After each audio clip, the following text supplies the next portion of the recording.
بسم اللہ الرحمن الرحیم۔ اتوار کی خصوصی سوال و جواب کی نشست میں آپ کا استقبال، آپ کا خیر مقدم ہے۔ السلام علیکم ورحمۃ اللہ وبرکاتہ۔ سب سے پہلا نام ہمارے سامنے زید لکھا ہوا ہے۔ ان کا پوچھنا یہ ہے، یہ مسئلہ نہیں پوچھ رہے بلکہ مدرسے کے تعلق سے پوچھ رہے ہیں کہ مجھے پوچھنا ہے کہ مدرسے میں کتنی عمر کے لوگ ایڈمیشن لے سکتے ہیں؟ کیا 40 سال کا آدمی عالم بن سکتا ہے؟ کتنی عمر کی لمٹ ہوتی ہے؟ مدرسوں میں عمر کی کوئی لمٹ نہیں ہوتی۔ کم عمر کی تو ہوتی ہے کہ اتنا چھوٹا بچہ نہ ہو کہ وہ اظہار بند بھی باندھ نہ سکے، پیشاب پاخانے میں آپ دست بھی نہ لے سکے، لیکن زیادہ عمر کی کوئی مقدار نہیں ہے۔ بھی سال گزشتہ ہمارے یہاں پٹکا پور میں ایک ایسے طالب علم نے داخلہ لیا جو ریٹائرڈ تھے کسی سرکاری نوکری سے، اور تقریباً ان کی عمر 76 یا 80 سال کے قریب تھی۔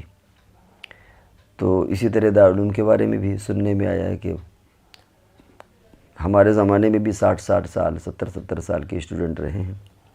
تو مدارس میں زیادہ عمر کی کوئی مقدار نہیں ہے، کسی بھی عمر میں آدمی پڑھ سکتا ہے۔ محمد بلالی پوچھتے ہیں کہ 3 جون کو روزہ رکھیں، الیکشن کو بہتر رزلٹ کے لیے دعا کر سکتے ہیں، اس سے اچھی کیا بات ہے؟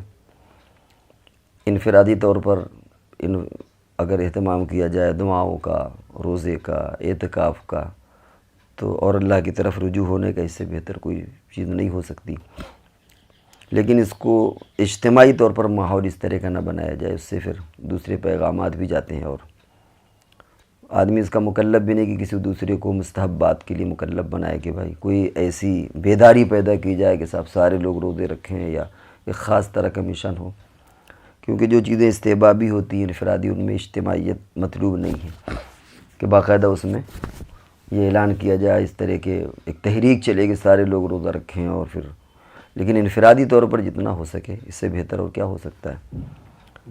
روزہ رکھنے کا، اعتکاف کرنے کا، دعاؤں میں مصروف رہنے کا، اس سے زیادہ بہتر اور کون سا موقع ہو سکتا ہے؟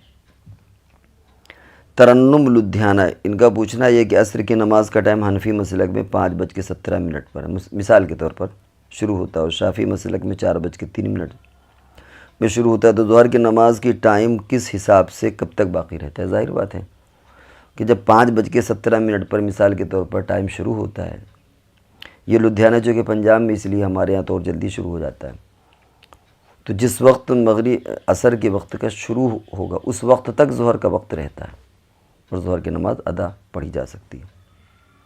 وقت نکلنے کے بعد بھی آدمی کو پڑھ لینا چاہیے، یا نہ ہو کہ بھائی وقت نکل گیا ہے، نماز تو بہرحال پڑھنا ہی پڑھنا، لیکن ضابطے کے اعتبار سے جس وقت بھی عصر کا وقت جو داخل ہونے کا وقت ہے اس وقت تک ظہر کے ادا کا وقت ہے۔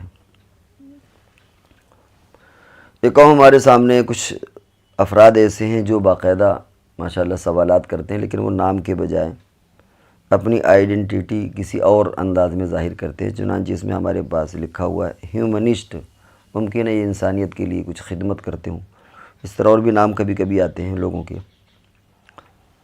ان کا پوچھنا یہ ہے کہ ملفوظ نمبر 133 صفحہ نمبر 100 ملفوظات حکیم الامت میں دھوبی والا واقعہ لکھا ہے۔ اب تک اس قسم کے فرضی واقعات بعض دوسرے علماء کی طرف سے آتے تھے، دوسرے مسلک کے، لیکن ایسا حضرت تھانوی کے تعلق سے آ رہا ہے۔ اول تو یہ کہ وہ کیا ملفوظ ہے ہمارے علم میں نہیں ہے، اور اس میں بہت تشنہ لکھا ہوا ہے، پھر کس سیاق و سباق میں لکھا گیا ہے، پوری بات کیا ہے، کبھی کبھی ادھوری بات سے بات سمجھ میں نہیں آتی، تو اس لیے وہ واقعہ ہمارے ذہن میں نہیں ہے کہ حضرت تھانوی علیہ الرحمہ نے کیا لکھ دیا، اور جس کی وجہ سے آپ کو سوال کی نوبت آئی، اور وضاحت ہو جاتی تو اچھا تھا، لیکن اتنی بات ضرور سمجھ لیجئے کہ کوئی بھی ہو لیکن قرآن اور سنت ان کی بالادستی ہمیشہ رہی اور ہمیشہ رہے گی، معیار ہمارے لیے وہی ہے۔ قرآن پاک میں اللہ تبارک و تعالی نے فرما دیا، یا ایھا الناس انا خلقناکم من ذکر و انثی وجعلناکم شعوبا وقبائل لتعارفوا ان اکرمکم عند اللہ اتقاکم، کہ اللہ کے ہاں تم میں سب سے مقدس وہ ہے جو تقوی والا ہے۔ سب ایک انسان کی اولاد ہیں، ظاہر بات ہے جب سب آدم علیہ السلام کی اولاد ہیں تو پھر اس میں کوئی چھوٹا کوئی بڑا یہ چیزیں نہیں ہوتی، وہ اندر کے تقوی کے اعتبار سے اللہ کے ہاں بلند مرتبہ ہوگا۔ پانی کی ایک بڑی سی ٹنکی، اس میں بہت ساری چھوٹی چھوٹی ٹنکیاں لگا دی جائیں ظاہر بات ہے جس ٹوٹی سے بھی پانی لیں گے پانی تو وہیں سے آ رہا ہے، تو جب سب آدم اور حوا کی اولاد ہیں تو آگے جا کر کے سب کسی کے اندر امتیاز پیدا ہو جائے، کوئی اپنی پیدائش کے اعتبار سے حقیر اور گھٹیا ہو، ایسا تو نہیں ہے۔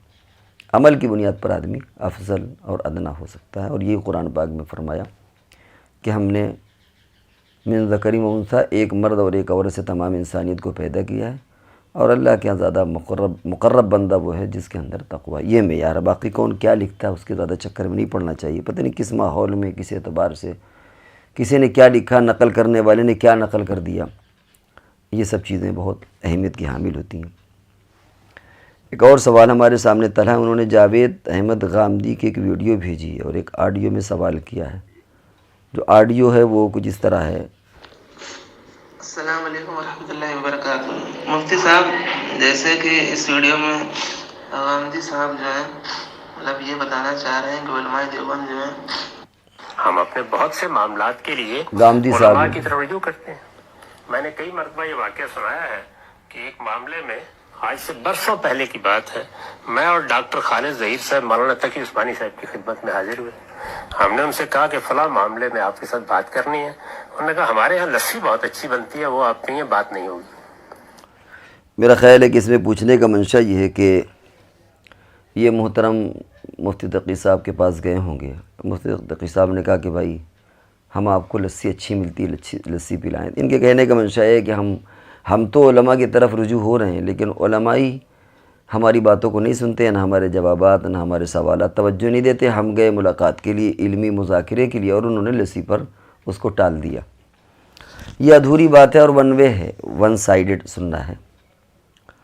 ہو سکتا ہے کہ مفتی تقی صاحب عثمانی کے ذہن میں وہ آیت ہو جس میں ہے وَإِذَا مَرُّوا بِاللَّغْوِ مَرُّوا كِرَامًا، کہ ایمان والوں کی ایک شان یہ کہ جب وہ لغویات کے پاس سے، بری چیزوں کے پاس سے گزرتے ہیں تو شرافت سے گزر جاتے ہیں، زیادہ بحث مباحثے میں نہیں پڑتے۔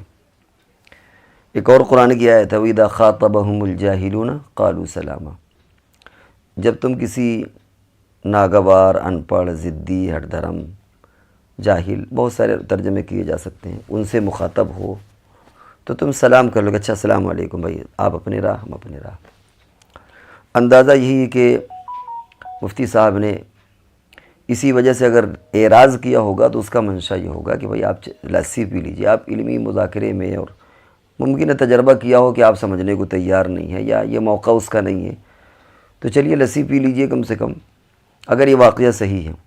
باقی اس وقت ہم علمی مذاکرہ ہم نہیں کرنا چاہتے، یا آپ اس لائق نہیں ہے، یا آپ استعداد کے نہیں ہے، یا ایسا ممکن ہے اور ایسا ہوتا ہے۔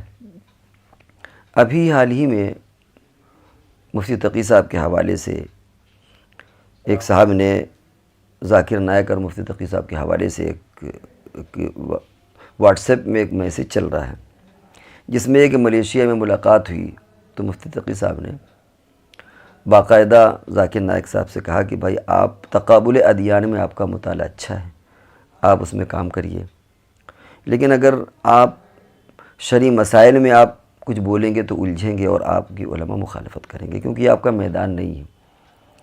شرعی مسائل کے تعلق سے وہ باقاعدہ اس علم میں گہرائی اور گہرائی کی ضرورت ہے، نشیب و فراز کی ضرورت ہے، تو اس میں اگر آپ اس طرح کہیں گے تو ہو سکتا ہے کہ علماء کی لابی آپ کے خلاف آئے، تو جو جس کا میدان ہے، سرکل ہے، اس کو اس میں رہنا چاہیے۔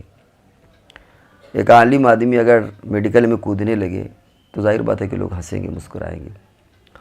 اسی طرح ایک ایسا آدمی جسے ایک محدود علم ہے اور شریعت کا پورا علم نہیں ہے، وہ اگر کسی چوٹی کے عالم سے بحث کرے گا تو یہی تو آدمی کہے گا کہ ہاں یہ چائے پیجئے، لسی پیجئے، یہی کہے گا وہ۔ تو غامدی صاحب اپنے آپ کو چاہے جتنا قابل سمجھتے ہوں، لیکن بہرحال وہ غامدی صاحب غامدی ہی صاحب ہیں۔ جو چوٹی کے علماء ہیں وہ انہیں منہ لگانے کے لائق ہی نہیں سمجھتے، کیونکہ ان کے جو دلائل اپنے طور پر ہیں وہ ایک ون سائیڈڈ ہوتے ہیں، ان کے اپنے دلائل ہوتے ہیں۔ ان دلائل کی بنیاد کیا ہوتی ہے؟ وہ ان کی خود ساختہ ہوتی ہے۔ ان کے اصول کیا ہیں؟ وہ بھی الگ ہیں۔ شریعت کے سمجھنے کے، قرآن اور حدیث کے سمجھنے کے اصول الگ ہیں، انہوں نے اپنی ساری چیزیں الگ طے کر رکھی ہیں، تو اب ایسے بندے سے کیا بات کی جائے؟ تو ہو سکتا ہے کہ مفتی صاحب نے ٹالنے کے لیے ایسا کہہ دیا ہو کہ بھائی آپ آئے ہیں، ہمارے مہمان ہیں، ہم آپ کا اکرام کریں گے، لیکن اب مسئلے کے تعلق سے آپ سے کیا بحث کی جائے؟